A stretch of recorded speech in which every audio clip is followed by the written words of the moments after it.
12 chimes. It's midnight.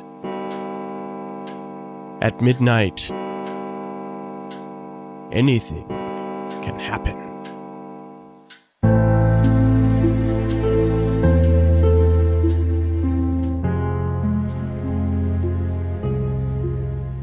Ever felt exhausted after a long day at work?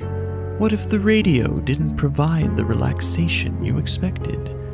Join us now as we follow the everyday routine of Gerald, a married insurance salesman returning home after a hard day at the office, in the play Nutmeg.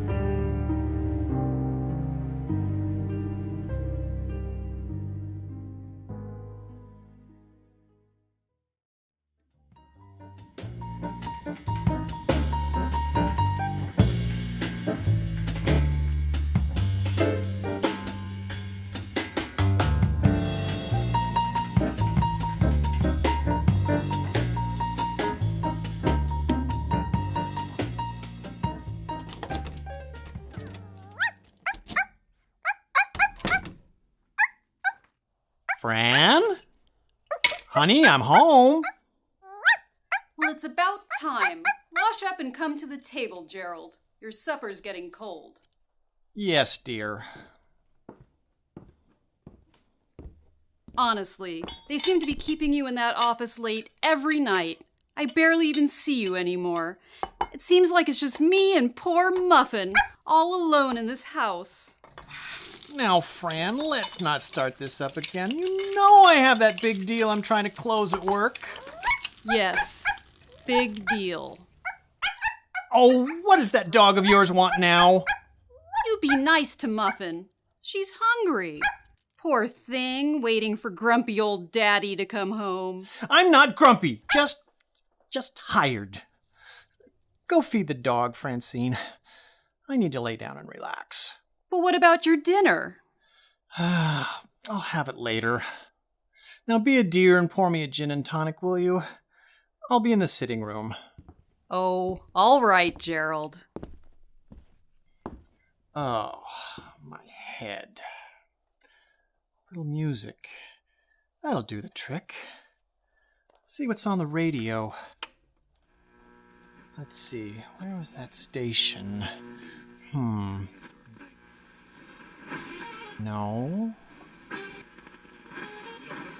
No.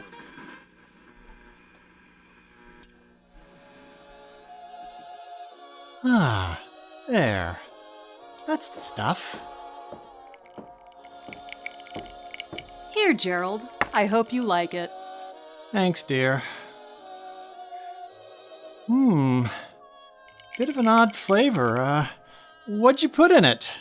Just a little spice to go with the lemon. Spice, huh? Well, you do mix some interesting drinks.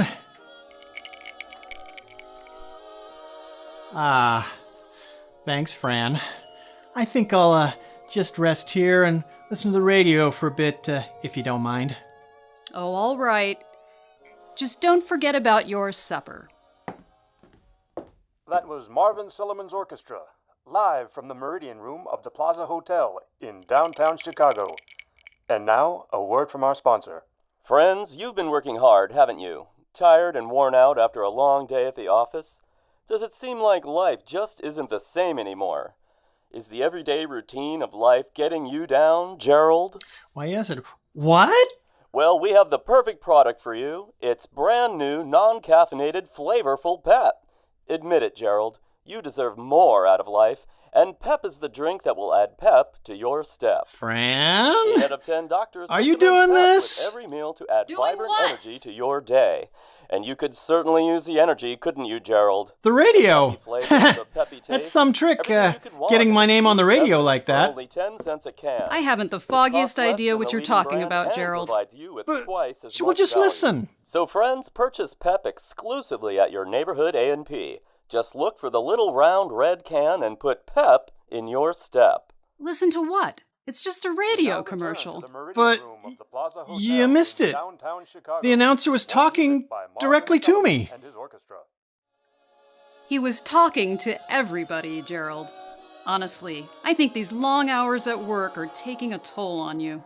But I could have sworn... Gerald, I have to attend to Muffin.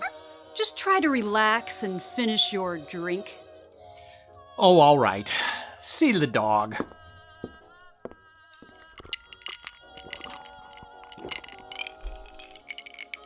Ah. Gerald, you deserve a new Chevrolet. The sleek, shimmering lines of luxury, the quality craftsmanship of its parts. Every line and curve defines what it means to own a luxury car. Don't ask your wife, Gerald. She doesn't have to know. What's going on? You can just go after work to the dealership near that bar you sometimes frequent on Harbor Avenue. What in blazes? Trust us, Gerald. We know you'll make the right decision. You'll bring home a brand new Chevrolet today, even if you have to steal money from the bank next to your insurance office on Front Street. How are you doing this? Of course, you may need to purchase a gun No! from the hardware store at the corner of... There. It's off. I must be losing my mind. I'd better visit Dr. Carter in the morning. He'll know what to do.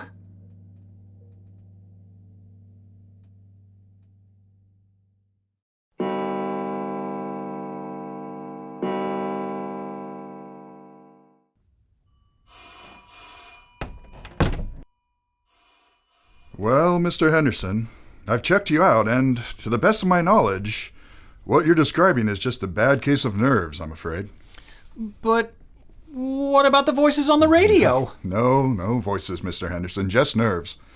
You've got to find a way to reduce your stress at work and at home. Here, let me write you a prescription for some Milltown. It should make you less anxious. Less anxious. Sure. Tell me, have you considered a different career? Perhaps something less stressful? Oh, no, Doctor. I've been in insurance for 5 years. I couldn't possibly change now. Besides, I wouldn't be able to afford my own policy if I didn't work for Mutual Fidelity. Hate to think that Francine wouldn't be provided for if something were to happen to me. I completely understand. Well, take care of yourself. And call me next week if you're still feeling anxious. Thank you, Doctor.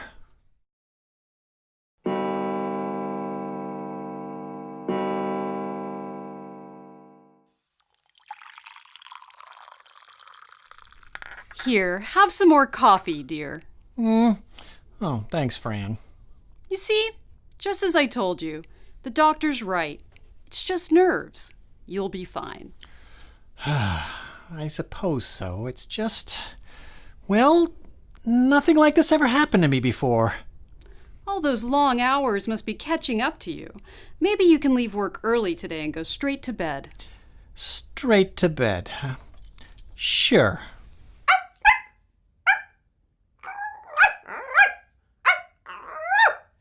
Oh, that dog of yours. Why can't it stay quiet? Now you leave Muffin alone. She's the sweetest thing. Ow! What the hell? The mutt just bit me. Oh, and there goes my coffee. She didn't bite you, Gerald. I'm sure she was just trying to be affectionate. Here, I'll clean up the spill. Oh, never mind. The dog's lapping it up. Oh, she can have it. That coffee had a weird taste anyway. I can make you another cup. No, I'm late for work. I'll try to come home early. If I can.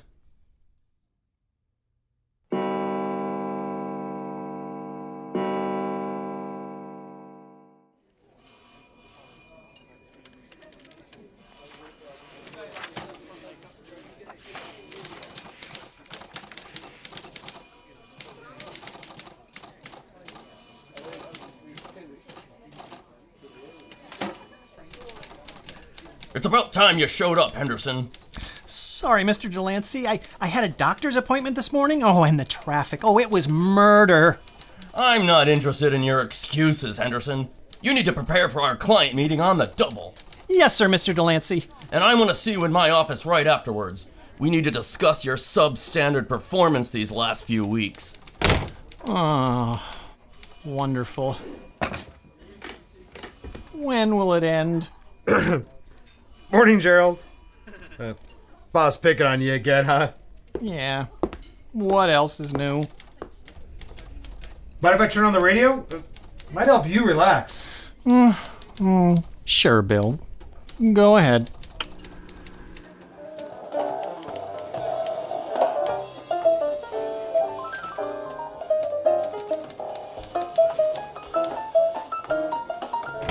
Peterson, where's that report I asked about? Yes, Mr. Delancey.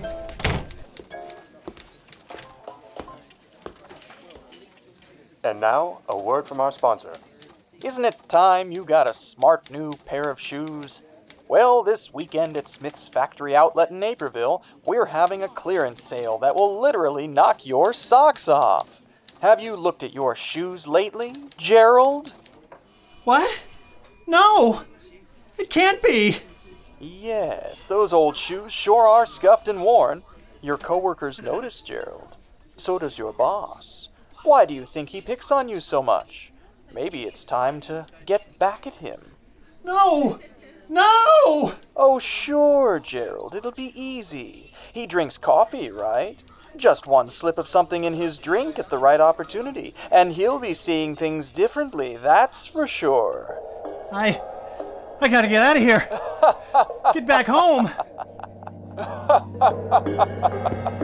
Get out of my way. I gotta get home. Hey, Gerald, watch it. Where do you think you're going? Home. I gotta get home. Keys.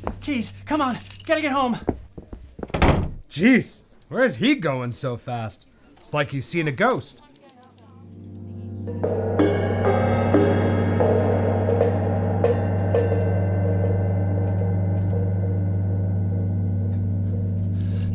Mad! I must be going mad! Oh, I gotta drive home.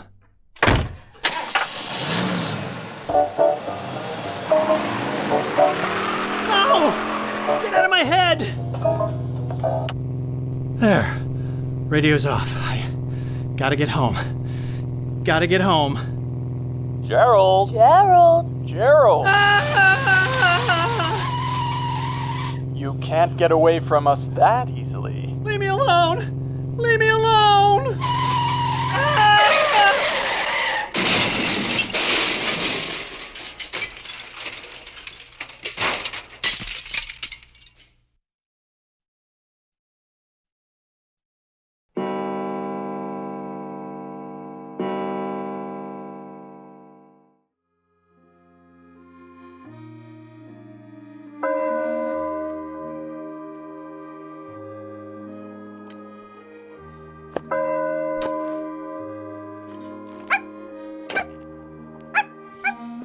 Ashes to ashes, dust to dust. I can't believe he's gone. Yes, it's tragic, dear, to have his life cut so short in that awful car crash. Gerald told me he was under a lot of stress at work. I'm sure he was coming home early to rest when... Oh, there, Francine. Gerald worked in insurance, right? I assume he had... Yes, thankfully, Gerald was well covered. I'm sure his policy will keep me and Muffin comfortable for a long time. Well, that's certainly a relief. Listen, if there's anything I can do to help, you know I'm right next door. Thank you, Janet. You've been a good neighbor and friend. I'll see you later for the reception. Amen. Let's go home, Muffin.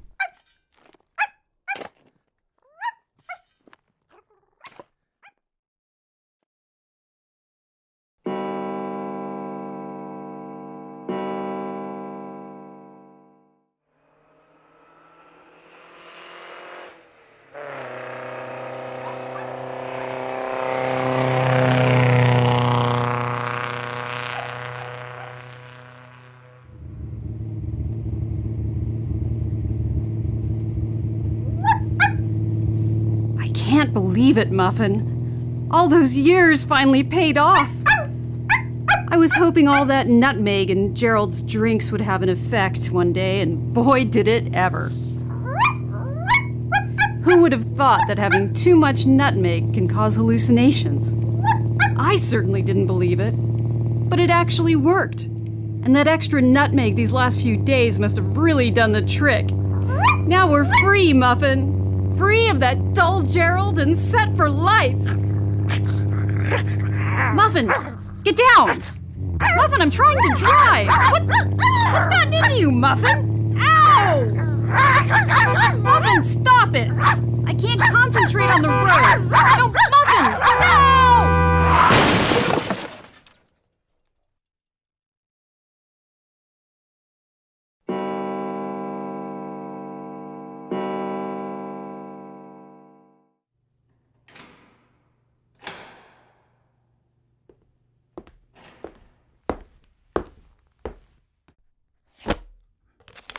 Well, Detective, we've finished our autopsy report. On the lady or her dog? Well, both, actually. And that's where it gets strange. The woman died due to injuries in the car crash, but she may also have been bitten by her dog, which we suspect caused her to lose control of her vehicle. Was the dog sick? Rabies? We checked that. No traces of rabies in the blood. But there was something unexpected. What's that? We discovered a large concentration of an unknown substance in the dog's bloodstream.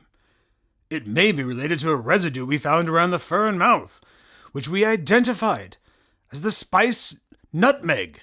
Nutmeg? Yes, nutmeg. It's actually quite toxic to dogs. It contains a compound called myristicin that can cause seizures and hallucinations. The dog may have had a systemic reaction in the car that could have contributed to the accident. Well, there's a new one for the books. Death by nutmeg.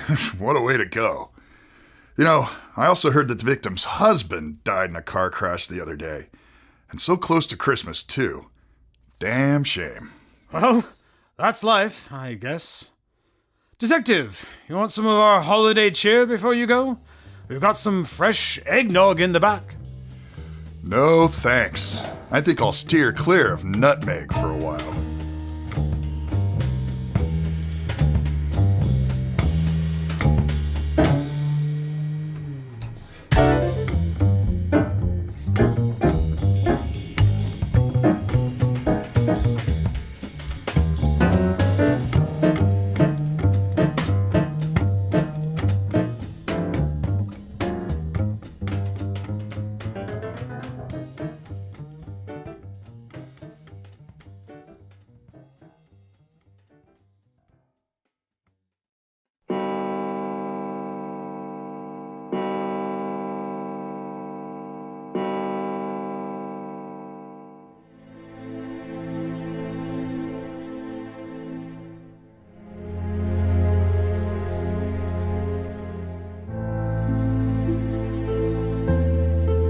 Please join us next time for the return of those intrepid ghost hunters from Season 1, Mary and Jack, and the classy and catty ghosts, Louisa and Raymond Charleton, in the play The Return of the Charletons.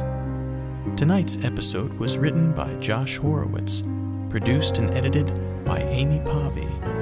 Heard in tonight's play were Brett Stillo as Gerald, Audra Wolfmann as Francine, John Drake as the radio announcer, Scott Lewis, Beth Damiano, and Josh Horowitz as the ad voices, Matthew Nelson as Dr. Carter and the detective, Scott Lewis as the boss and the priest, Aaron Seymour as the co-worker and the examiner, Beth Abdallah as the neighbor, and featuring Aimee Pavy as Muffin. Additional music by the Kurt Reebok Trio and Dana Boulay.